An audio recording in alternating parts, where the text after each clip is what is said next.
Imagine this. You want to know why somebody would stay in a relationship with an addict when things are clearly crazy. Or you're the partner of an addict and you have some questions that you want answers to. Well, lucky for you, I have the answers you're looking for based on my own experience, and this is Ask an Addict's Wife.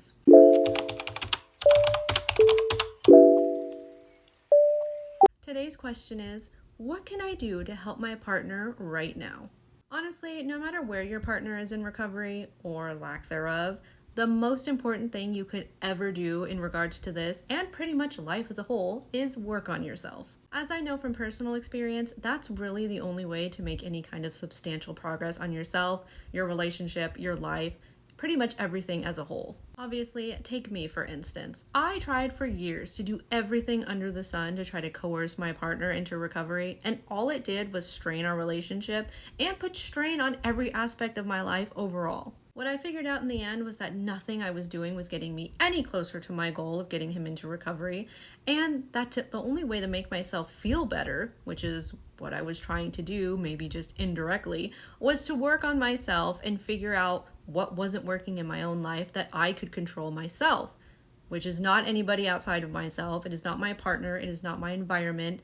It was only things within myself. So think negative beliefs, different ways of thinking, negative mind chatter, the whole thinking that everything is terrible and my life sucks and nothing's ever going to get better. Working on myself for my own motivation, getting the desire to change, learning about myself, finding out what I wanted to do in life or what my dreams were or how I wanted my life to go, instead of just being stuck in the chaos of the negativity of addiction. Honestly, a lot of people are stuck in the cycle of active addiction to sobriety, that's short term, to relapse, that they really don't know how to get out, because it can be a very consuming cycle filled with a lot of emotions. Of course, you want your partner to get better, but you're not really sure how to do that. You're trying these different things. You don't really know what's going to work or not work. Sometimes it seems like it's working, but then it doesn't. So then that makes you confused and let down. There's really a lot of different aspects to it. Add that into you having hope for the person, you caring about that person. It really makes it hard to, like I said, get out of that cycle and make any substantial change. But no matter what, no matter where you are, and no matter what you're trying to achieve long term, self-work will always be the answer, because that's how you gain the clarity to actually know what it is that you should do to better your life. You actually learn different things about yourself and different ways that you want to do things. And maybe you decide that you don't want to support them long term. Maybe you decide this relationship isn't for you.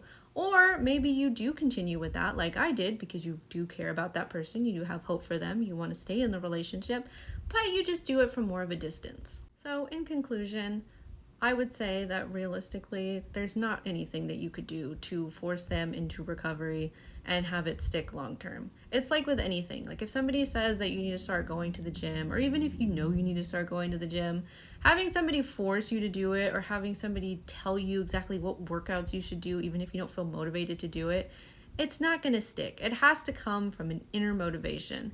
So unless your partner has that inner motivation and that desire to change, it's not going to stick long term.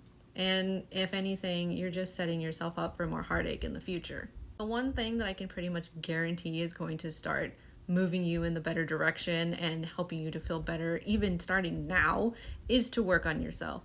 And it doesn't have to be this big grand thing. It doesn't have to be signing up for all of these therapy classes and all of these different things that you think are going to help, or buying all of these materials or whatever. It's just very small things, if that's how you want to start, that then lead you to bigger decisions and bigger methods and better things to get you in touch with that part of yourself.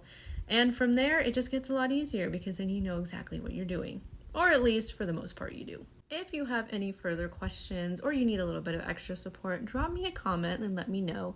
And of course, follow along for more in the life of an addict's wife.